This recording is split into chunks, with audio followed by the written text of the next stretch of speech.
salamat sa panibagong pagkakataon, Lord God, na matuto sa mga kailangan po natin matutunan, mag-aral sa mga kailangan po natin matutunan bilang mga tagapanguna ng Panginoon. Tuwaka po yung puso ko ng bawat isa, gawin niyo pong expectant, Lord God, and excited, Lord God, sa kung ano man yung pwede na pong gawin sa bawat isa sa kanila, Panginoon, sa paggamit ng mga po ang sa kanila sa mga kanila ng pagkakatiwala ng po ang sa bawat isa. I-bless po ang time na ito, Lord. Tulungan po ang bawat isa ng mga focus at talagang inculcate sa puso at isip ang Panginoon ng mga values na kailangan meron po kami bilang mga tagabangon ng mga. Maraming pong salamat and mag-contribute ang lesson na ito sa araw na ito, Lord, na para sa patuloy po namin paglago, Panginoon, pagiging sigurado dun sa mga bagay na kailangan namin tayuan at gawin bilang mga leaders mo. Salamat po, Ama. We ask of your Holy Spirit to come. We ask of your Holy Spirit come at pamunahan niyo po kami. Bigyan po kami, Panginoon, ng karunungan, katalinuhan, buksan ang aming mga puso at isipan, Lord, na paiunin po yung mga katotohanan ulit sa aming puso. Salamat po. Ito po aming panalangin sa pangalan ni Jesus. Amen. Amen. Sige. Yan. So, itong last lesson natin ay patungkol pa rin sa leadership. Yung lesson na yun, di ba, parang naging topic natin doon ay patungkol pa rin sa kung paano tayo pumili ng team leader. Yung team leader natin. So, last week ba yun? Last week. Oo, bakit kasi may convergence. So, review muna tayo, pinag-aralan natin yung importansya ng teamwork. Diba? So, kailangan kabahagi tayo. Meron tayong ginagawa kasi pinakita sa atin last week yung kahalagahan ng pagkakaroon ng teamwork. So, imperative yun sa church para magkaroon talaga tayo ng paglago. Sabi nga ni Pastor kanina, di ba? We are a team. So, since nandito na tayo sa church, talaga magkakapamilya na tayo, magkaka-church na tayo. So, ibigay na natin yung the best natin para maging bahagi tayo, maging sa tayo sa pagkabot ng ating mga pamitain. So, maraming inisa-isa, ilang 2, 4, 6 na importance ng teamwork. So, yung isa, nasa shared effort. Pangalawa, it guarantees the continuity ng work. So, nagpapatuloy, sigurado magpapatuloy yung gawain. At hindi na-detain yung gawain. Ibig sabihin, hindi napapako. Parang gano'n. Tapos, motivation perseveres since na yung iba nag-encourage sa isa't isa. Parang gano'n. So, kung may nanihina, at kung minsan, may dumarating sa time na nawawala yung apoy, di ba? Kung baga nagsimula ka, nagpupumapoy ka sa Panginoon, tapos dumarating yung time, parang nawawala yung apoy. So, kagandahan ng teamwork, meron tayo kasama sa team na mag-encourage natin, okay lang yan, ganito ganyan. So, pwede kong magbigay ng mga motivating words of encouragement sa atin.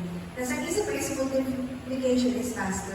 Mas matulin. Kasi nga hindi lang isa yung nagtatrabaho. Di ba naalala niyo sabi ko mga class din na sa traditional church, isa lang talaga yung nagtatrabaho, pastor lang. So lahat ng mga Bible study siya, visitation. So yung ating sistema na ginagawa, kayo ay ititrain. Ang bawat miyembro, bawat kaluluwa ng kakilala sa Panginoon, ay ititrain para siya rin naman ay mag-disciple din ng iba. So, lumalago. Na ipapasa yung authority na binigay ng pastor sa atin. So, yung gifts and talents ng bawat isa, na-appreciate. Iba yung gift ni Maricel, iba yung gift ni Sally. So, may kailangan na tayo gifting. So, na-appreciate yun. Naalala ko yung assignment ni Karen. Siya ay, anong sabi mo na, ikaw ay introvert. So, medyo siya kaya nung sa yun, inutusan ko siya, sabihin mo kasi nasa, siya, tanungin mo dun sa para, so yan yung sabi kanina, model learning. Kasi nga, hindi siya makialis sa tao. Kaya lang siya, kapag Kristiyano tayo, so importante yung maano tayo sa tao. So, ako di ba tahimik lang naman din talaga ako. Hindi naman talaga ako madadala niya. Magtutulong na. Pero yung makikipag-ano din talaga hindi. Pero as the years goes by, habang lumalago ko sa Panginoon, habang nag-grow yung relationship natin sa community, lumalabas siya. At saka nakukuha ko kasi yung puso ng Panginoon na hindi ka lang nasa loob na lumalabas ka na kasi alam mo, nasa labas yung puso ng Panginoon sa mga kaluluwa. First, ano ang Lord natin, di ba? First, He is personal God. So, kaya kailangan maging personal din tayo sa mga nakakalimutan natin. Yun. Tapos, pinakita din sa atin last week kung ano yung ginawa ng Jesus para yung pagbubuo niya ng team of 12 niya. Of course, nanalangin muna siya. Tapos, pumili siya ng mga tapat na mga kalalakihan. Tapos, pumili siya ng mga kalalakihan na talagang gustong maglingkod talaga sa Panginoon. Talagang yung nakakatagal mo, gusto mo ka talaga maglingkod sa Panginoon. So, gusto mo ba talaga mag-involve? And then, pumili siya ng mga tao na merong teachable heart. Ano yung mga katabi mo, teachable ka ba? Layo mo yun eh. So, teachable ka ba? And then, pumili siya ng mga able to be proven. People able to be proven. Kumbaga, yung may tatag na maaasahan. So, yun yung pinag-aralan natin last week. So, ngayon, pag-aaralan natin yung patungkol naman sa relationship between the leader and his disciples. Yung leader at saka yung disciples. Ang objective natin, maunawaan natin yung basic guidelines in order to maintain a good relationship with a team leader. Ano ba yung guidelines? Para mas maging okay yung relationship natin. So, bawat isa sa atin, kayo, explain ninyo yung guidelines na ito at ma-maintain niyo yung good relationship ninyo sa inyong team leader. So, yung cellular relation, tsaka yung model of 12, nakapasa kasi siya sa relationship. Di ba? Palagi natin narinig sa pastor natin na ang Panginoon is a personal God. Personalan, ang dinig talaga ng Panginoon. So, yung vision natin ay nakabasa siya sa kung paano natin nag-build yung relationship natin sa isa't isa. So, kung hindi siya personalan, mahirap, di ba? Mahirap kung parang umaatid ka lang ng care because wala kang pakialam sa mga kasama mo. Di ba? Wala kang concern sa leader mo, o kaya ikaw mismo, kung leader ka, wala ka namang masyadong concern sa care group members, di ba? Sa lang, minute mo lang sila, gano'n lang, tapos pagkatapos lang, wala na. So, it is based on relationship between the leader and his disciples. Si Jesus, ganun din yung ginawa niya sa mga alagad niya. Nag-build talaga siya ng relationship, di ba? Laging niya nang kasama yung mga disciples, di ba? At talagang binubuhos niya yung kung ano yung sinasabi niya, yun yun. Kung paano, may mga time nga, di ba, sa mga binasa natin sa scripture na magkakasama sila, although andyan yung crowd, pero ang focus niya nandun sa labing dalawa.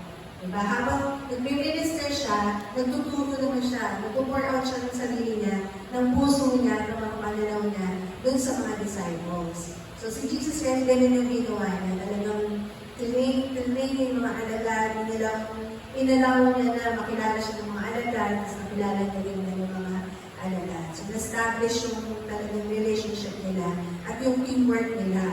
Dahil yung sa pagpapakain ng 5,000, diba? Tanong si Jesus, pero kasi yung nagtuli niya, saan naman sila. So, may kanya-kanyang responsibilidad. Bawat isa.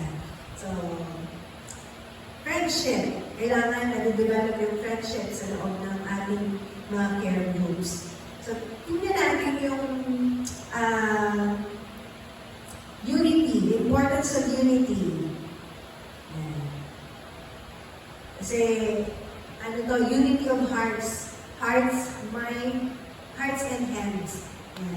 Hearts and hands, unity of hearts and hands. The importance of unity. So, unity of thoughts, feelings, and commitment are the characteristics that reflect the solidity of a team.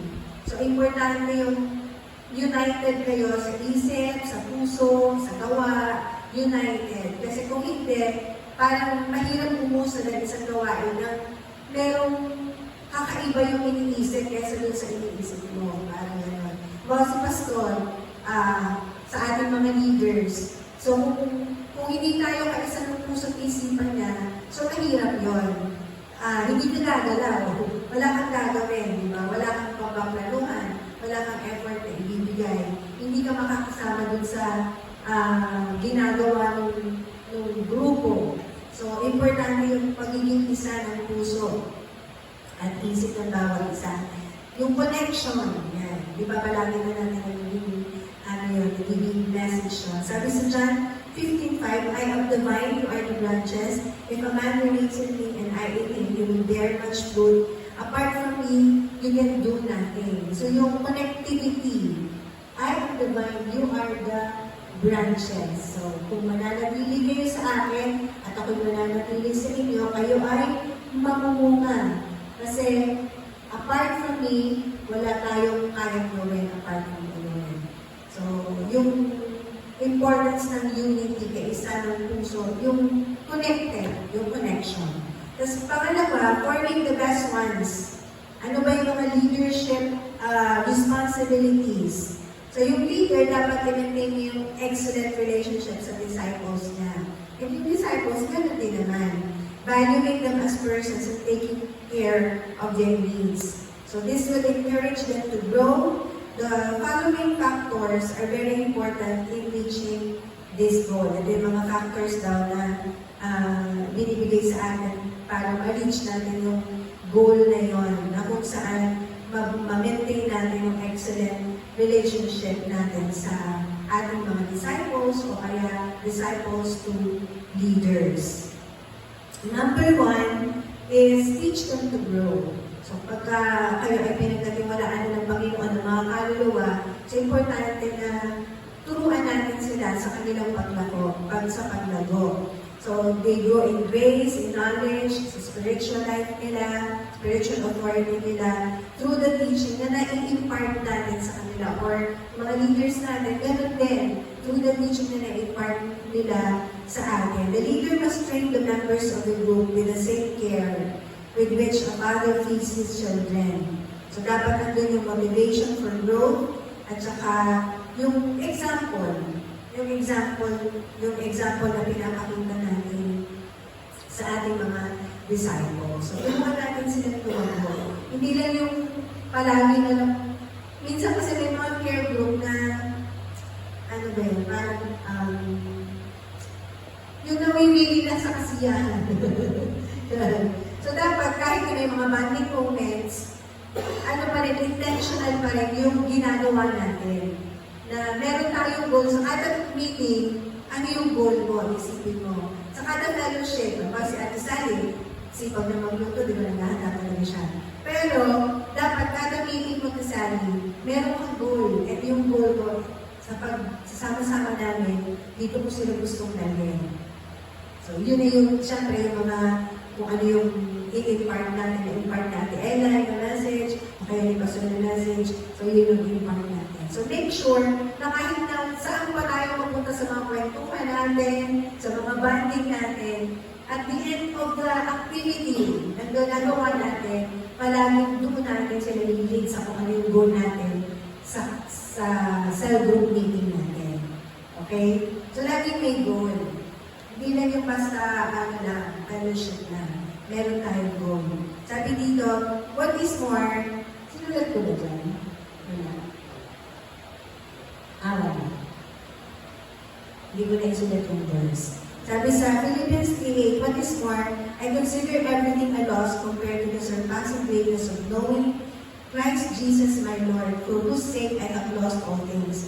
I consider them rubbish that I may gain Christ. So yung puso na walang kapantay yung makilala mo ang Panginoong Jesus. So maipasa natin yung puso na yun dun sa mga disciples natin, sa mga pinagpapagkatiwala sa atin ng Panginoon.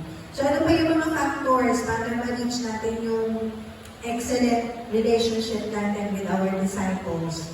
Number 2 is form exemplary leaders, outstanding leaders, and disciples are the ones who raise outstanding churches. So kumbaga kung meron tayong mga magagaling na leaders at mga disciples na talagang nag-form yung character, na i-connect talaga natin sa Panginoon, connected sa atin, makikita natin outstanding yung magiging result nito sa ating iglesia.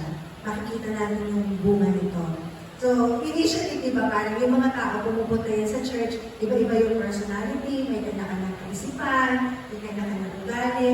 Pero tayo kasi, di ba, ang trabaho natin bilang mga discipler, hubugin sila, turuan sila. So, yun naman yung ano natin, para talagang makaproduce tayo ng mga exemplaries. Hindi nga leaders, di ba? Gusto natin na maka-raise up talaga tayo ng mga sons and daughters of God. Yung ganong, ano talaga, caliber. Yun yung vision natin, di ba? We are God's sons and daughters. So, yun talaga yung gusto natin ma-reach. So, talagang ano to, kailangan talaga ng iba yung pagtsatsaga. Yan. Si Ate Elay, gano'ng katagal. Di ba? So, kung hindi tayo pinagtsagaan ng mga nag-disciple sa atin, di ba? Hindi naman tayo makakarating kung nasaan tayo ngayon. So, kaya tayo ngayon, eto kayo ngayon, and we are also developing you para maging katulad din ang mga leaders na hawak sa atin. So, si Paul, ganun din yung ginawa niya kay Timothy, di ba? Kaya nga si Paul, di ba, nag-ano na siya kay Timothy. Kung habang din-disciple niya si Timothy, sabi niya kay Paul, oh, Timothy, ito, and the things that you have heard me say, yung ano pala nila, yung mga sinabi, kasi yung lahat ng mga narinig mo tungkol sa akin, pagkatiwala mo rin sa mga reliable man, para sila rin makapagturo din sa iba. So, ganun lang talaga yung sistema, yung pagpapasa. So, the leader must be willing to serve his disciples. Whoever is not willing to serve cannot be served. So, dapat talagang mag-service tayo dun sa mga disciples natin. Letter C, lead to success. Lead to success. It is the leader who gives direction to the disciples who become conscious that success is not destined for a few, but for everyone who fights to attain it. Parang kanina, di ba, yung tanong ni Pastor, are we capable? Are we capable? Walang sumasagot, di ba? Walang sumasagot sa atin. So, parang, ibig sabihin, hindi hindi natin na ano yung essence ng, yung pag-succeed natin dun sa ginagawa natin. Di ba? So, dapat as a leader, ibibigay natin yung direction na yun na yung klase ng drive na yun. Hindi, magsasucceed tayo. Kaya natin ito, capable tayo. Capable tayo for success, capable tayo for growth. Actually, grabe yung capacity ng church natin, di ba, for growth. Lahat tayo ay may kakayanan na lumabog sa iba't ibang aspeto. So, walang isang tao na walang kakayanan lumabog. Amen? So, lahat tayo may kakayanan lumabog at i-multiply yung nalalaman natin sa iba, ipasa yung nalalaman natin sa iba. So, we are destined for success. Amen? You are destined for success. Hindi lang, kumbaga, minsan, naglilimita lang sa atin, tayo lang kasi yun. Diba? Tayo lang yung naglilimita sa sarili natin para hindi natin maabot yung gusto natin abutin sa iglesia. Kasi nga yung mga doubts natin. So, parang yung challenge ni Pastor kanina, yung i-position mo yung sarili mo talaga na kaya mo, di ba? Kaya natin gawin kung ano yung pinagagawa sa atin ng Panginoon. So, nakakailangan yun syempre ng patuloy na mag-encourage doon sa mga kaluluwa na pinagkaniwala sa atin ng Panginoon na mag-win tayo ng mga kaluluwa. I-follow up natin sila, bisitahin natin sila. So, let's work together. Ganito yung gawin natin, mag-prayer walk tayo. So, yung prayer, napakahalaga para sa mga kaluluwa ito bago natin talaga sila gawin sa Panginoon. So, sabi sa 1 Corinthians 3:6, I planted the seed, Apollos watered it, but God made it grow. So, may mga pagkakataon talaga na kumbaga ang Lord, tayo, magtanim lang tayo na magtanim, parang gano'n. Magtanim lang tayo na magtanim, minsan di tayo umaani, iba yung umaani. Dati nagkikwentuhan kami, iba yung umaani, pero ang Diyos ang magpapalugong ano man ang tinunin natin. So magtanim lang tayo ng good works, magtanim tayo ng mga salita ng Diyos sa buhay ng mga kaluluwa ito, bahala ang Panginoon na magpalago ng mga tinatanim natin. Letter D, teach them spiritual spiritual discipline. So alam na natin yung spiritual discipline, di ba? Of course, yung 5 kailangan palagi natin gawin. Yung fellowship, yung word, prayer, worship, ano yung isa? Testimony, tama no? Pagka-testify, word, fellowship, prayer, worship, testimony. Yan. So pag nakakilala ang isang kaluluwa sa Panginoon, kinala yung kaibigan mo, na-share mo, tumanggap siya sa Panginoon. So ito yung 5 bagay na importante sa pananampalataya. At syempre, dapat tayo din. Dapat tayo din. Sabi nga ni Pastor Benito, di ba, ang unang dapat kinuha natin ay ang ating sarili. Maging matagumpay tayo sa ating mga sarili bago tayo talaga maging matagumpay sa pag-expand ng ating spiritual perimeter sa ating sphere of influence. Ayan. So, ito yung kumbaga yung paglago natin ay malaking bagay kapag ginagawa natin yung mga spiritual discipline natin. So, bilang mga leaders, importante na nagagawa natin itong mga spiritual discipline nito. God's discipline are not oppressive because they do not produce slavery but absolute freedom. Sabi nga dito ng author. Sabi sa Matthew 11:30, "For my yoke is easy and my burden is light." Minsan parang, di ba yung sa karanasan ng mga mananampalataya, parang ang hirap ihulma gawing sistema ng spiritual discipline. Yung pag-devotion, yung pag-pray, di ba parang ang hirap mo siyang gawin. Pero sabi ng Lord, my yoke is easy and my burden is light. So, ibig sabihin, kaya-kaya natin disiplinahin yung sarili natin. Kaya-kaya natin disiplinahin yung sarili natin sa mga spiritual discipline natin. And then letter A, create an environment to attract others. An environment to attract others. So the environment in which the leader, nasa na tayo?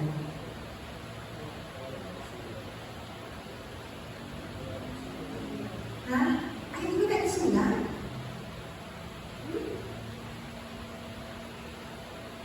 Ano nangyayari sa atin?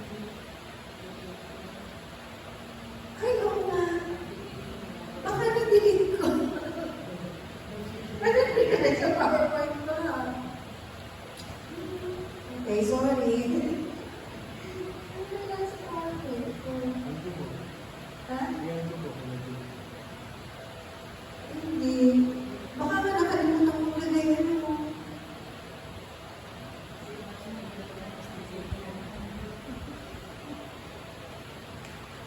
Nasa conclusion na agad ako. Oh my God. So, yan. Anyway, create an environment. So the environment in which the leader and his disciples move must be full of such motivation that others desire to get involved under that leadership. So, kumbaga, yung environment na kahit yung mga bago, parang masasaya, parang yung napipicture ka sa care group nila, na may bago, pero nakikita rin yung magalakan ninyong lahat na nag-share ng gospel, nag-invite. So, kahit yung mga bago, excited din sila na may mga kumana na din silang gustong dalhin. So, yun yung ibig sabihin dito, na creating an environment to attract others. So, yun siya, na kahit yung mga care group members mo, nahahawakan mo sila ng excitement mo, like, yung motivation mo na gawin yung winning souls and making disciples. Yung pagpapalago sa ninyo in numbers, di ba? Ang goal natin is bawat care group, at least 10 to 12 yung members ng care group natin. So yun, creating an environment. So the leader in his team must have resources and strategies to facilitate their personal and ministerial projections. May mga strategies tayong ginagawa, di ba? Tapos may mga resources din tayong ginagamit para lang talaga yung ma-achieve natin yung goal of success natin sa mga care group natin. And then letter L, pero nag-notes naman tayo. Challenge them with a grand model of growth. Challenge them with a grand model of growth. Siguro pag papadala ko na lang sa cheesy natin. So the secular vision and the model of the club do not allow the structure of conformity. Hindi lang yung parang mag-conform lang. The leader should relate with his disciples through great challenges and ambitious goals. So, ito yung goal natin.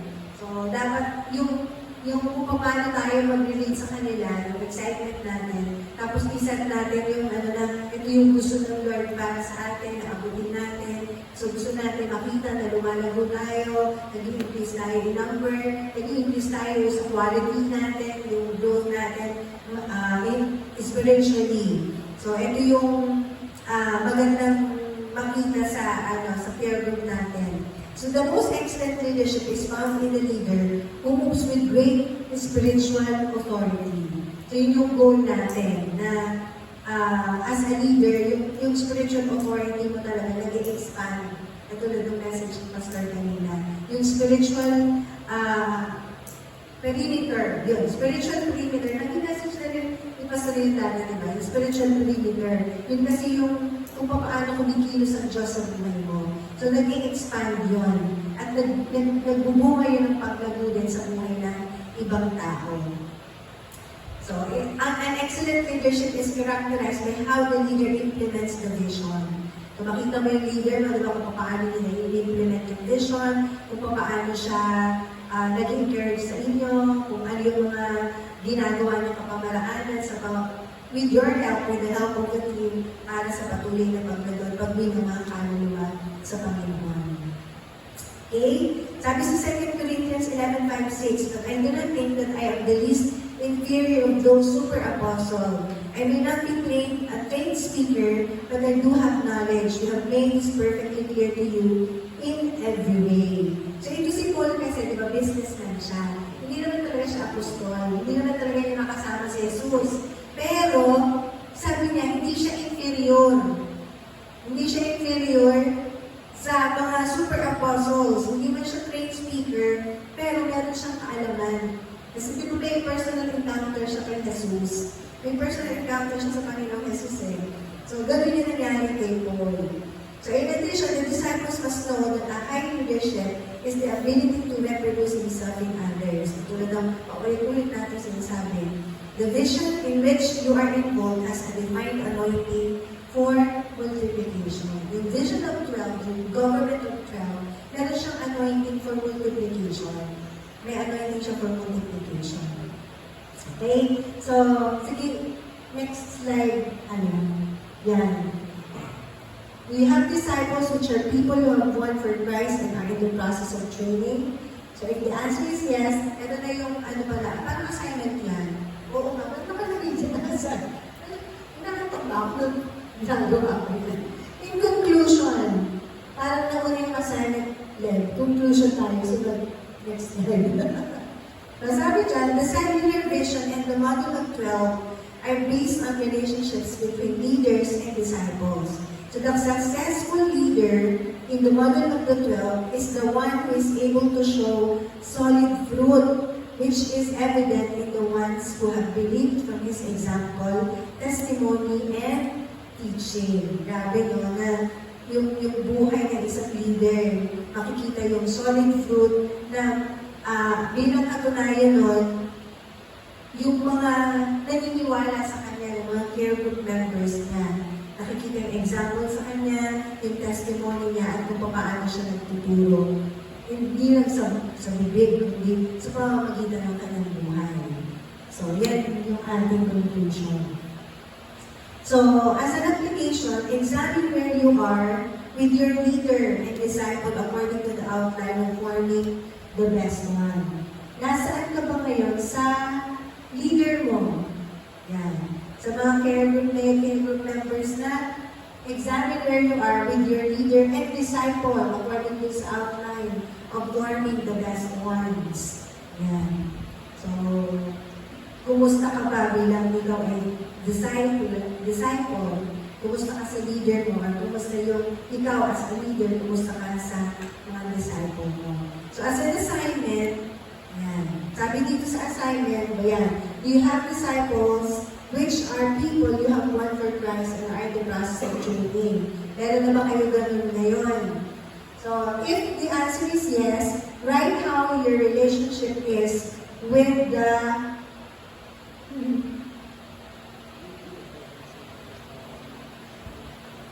with your disciples student in accordance to what you have studied. If you have no disciples, explain why. So, yan ang inyong assignment. Yung isa, kung meron ka ng disciples na gawin mo sa Panginoon, ha? Oo nga eh. With them, oo nga, with them in accordance to what you study. So, kung may disciples ka na gawin mo sa Panginoon, at nasa process na ba yun ng training? Kung yes, write how your relationship is with them in accordance to what you have studied. So, kumusta yung relasyon mo sa kanila? Kung wala ka pang disciples, ipaliwanag mo, bakit wala ka pang disciples? Okay?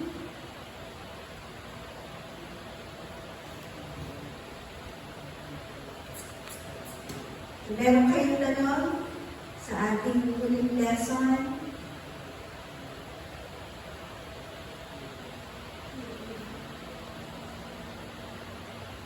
That's why very important, kami, di ba, ng GPO leaders kami, mga leaders who are directly connected to us.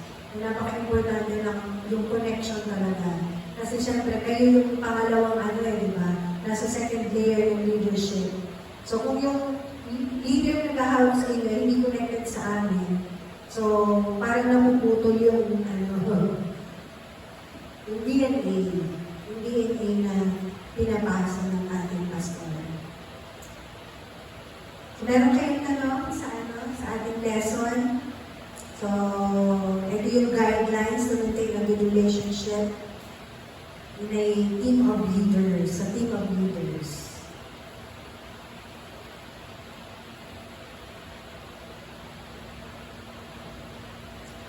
It is the leader's responsibility to form the best ones. Excellent leadership. Ibig sabihin, yung kunyari, ang sigaw namin ay hindi pa excellent leaders, so, kami may kasalanan. Pero, yun, relationship pa din, yung connection pa din. Wala nang tanong?